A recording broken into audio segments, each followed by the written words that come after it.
आए दिन traffic police की तरफ से हम श्रीनगर के अलग अलग हिस्सों में देखते हैं कि ट्रैफिक पुलिस के नाके लगे हुए हैं, लोगों को वायलेशंस पे पकड़ा जाता है, रोका जाता है और किस तरीके से मैनेज होता है वही इनसे जानते हैं। ये एसएसपी ट्रैफिक एजाज अहमद साहब हैं, इनसे बात करते हैं और देखते हैं कि क्या कुछ सिनेरियो है। एजाज साहब, पिछले कुछ महीनों से हमने देखा कि ट्रैफिक पुलिस काफ़ी ज़्यादा एक्टिव है और जब से खासतौर पर टेंगपोरा का इंसिडेंट हुआ था और उसके बाद आपने टेक ओवर किया है एसएसपी ट्रैफिक, अभी भी कई सारी जगहों पे नाके लगे होते हैं। आज सुबह भी एक नाका लगा हुआ था जहां कमर्शियल गाड़ियों को देखा जाता है। तो किस चीज़ पे सबसे ज़्यादा एम्फेसिस रहता है इस वक्त? देखिए, हमारी जो श्रीनगर सिटी है इसमें लगभग 1800 किलोमीटर्स यहाँ का जो है इंफ्रास्ट्रक्चर है रोड्स का, जहाँ पे ट्रैफिक चलता रहता है और हमारे रफ एस्टिमेट्स के मुताबिक इस वक्त 5 लाख गाड़ियाँ श्रीनगर में चलती हैं एक पर्टिकुलर टाइम पे। तो हमारा फोकस ज़्यादा इसमें रहता है कि ट्रैफिक मोबिलिटी पे। एनफोर्समेंट पे भी हम करते हैं, जहाँ भी हमें लगता है कि कहीं हमारे जो है किसी सेक्टर में ज़्यादा जो है हमारी तवज्जो देने की ज़रूरत है वो हम करते हैं। लेकिन ये जो इस वक्त जो प्रॉब्लम जो हमें फेस हो रही है वो ज़्यादा ये हो रही है कि कॉन्ट्रैक्ट कैरेजेस जो टूरिज़्म डिपार्टमेंट, टूरिज़्म महकमा जो है उसमें टूरिज़्म में भी प्रॉब्लम आ गई। वहाँ से जो उनके साथ जो मुंसलिक थे काफ़ी जो तवेराज सुमोज, तो वो चाहते हैं कि सिटी में चलें, तो उस वजह से भी थोड़ा प्रेशर बढ़ गया है और ई ऑटोज़ का भी हमें इशू आ रहा है। तो ई ऑटोज़ की आपने बात की, उस पर रूट और उनके साथ साथ उनके फेयर का इशू रहता है, बार बार वो बात सामने आती है। तो क्या कुछ उनका रूट प्लान रहता है, डेजिग्नेटेड रूट है, एक बार फिर से अगर आप बताएं, और फेयर के हवाले से क्या फाइनलाइज हुआ है? देखिए, ई ऑटोज़ जो है अभी वो अनऑर्गेनाइज्ड सेक्टर है, इसमें हमारा कोई रोल नहीं है। इनको जो है किस वॉल्यूम में चलना चाहिए, कितने क्वांटम में इनको रहना चाहिए एक पर्टिकुलर सेक्टर में, लेकिन वो वर्कआउट हो रहा है।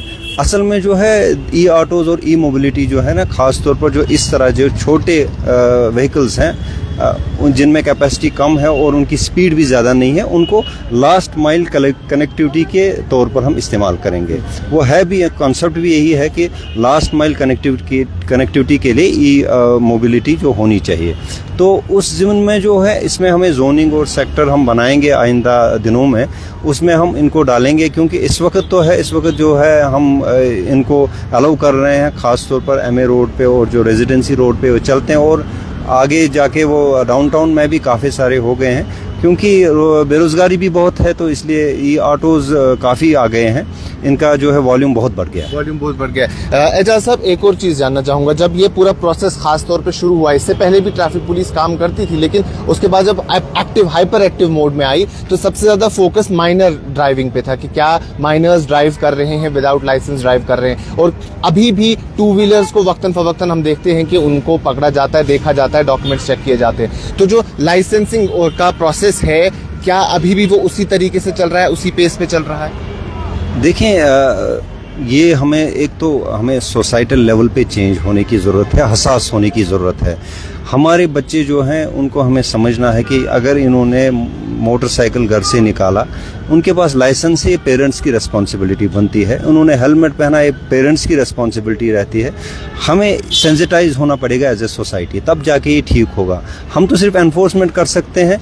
We have a zero tolerance towards minors driving two wheelers.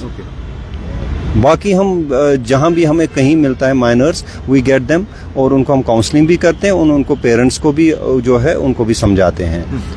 एक इम्पॉर्टेंट चीज़ आपसे पूछना चाहूँगा, क्योंकि पिछले कई वक्त में हमने देखा ई चालान्स काफ़ी ज़्यादा होते हैं और ट्रैफिक पुलिस की तरफ से बताया गया था कि हाइपर टेक्नोलॉजी वाले कैमरास भी इंस्टॉल किए गए हैं। तो उनसे कितनी हेल्प हुई ट्रैफिक पुलिस डिपार्टमेंट को ऐसे वायलेटर्स को पकड़ने की और टाइमली उन पर कार्रवाई करने की?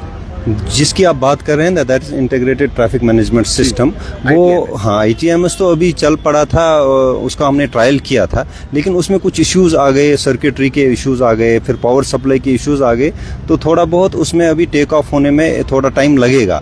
जब वो कंप्लीट हो जाएगा तो आप देख लेंगे कि ई चालानिंग जो है वो हम रिमोटली चालान सभी को मिलेंगे। जो भी वायलेटर होगा, ट्रैफिक वायलेशन जो करेगा, उसको कंटैक्टलेस उसको जो है वायलेशन का जो है उसका जो as per the MV act जो है वो उसको फिर चालानी होती रहेगी। बहुत शुक्रिया एजाज साहब। तो ये थे एसएसपी ट्रैफिक एजाज अहमद साहब, जिन्होंने बताया कि क्या कुछ फ्यूचर कोर्स रहेगा श्रीनगर ट्रैफिक पुलिस का या ट्रैफिक पुलिस का, और किस तरीके से आने वाले वक्त में जब ITMS पूरी तरीके से बहाल होगा ये ई चालानिंग में और वॉयलेटर्स को टाइमली तौर पर पकड़ने में हेल्प करेगा। अभी के लिए इतना ही। बाकी तमाम मजीद मालूमात के लिए बने रहें कश्मीर लाइव के साथ।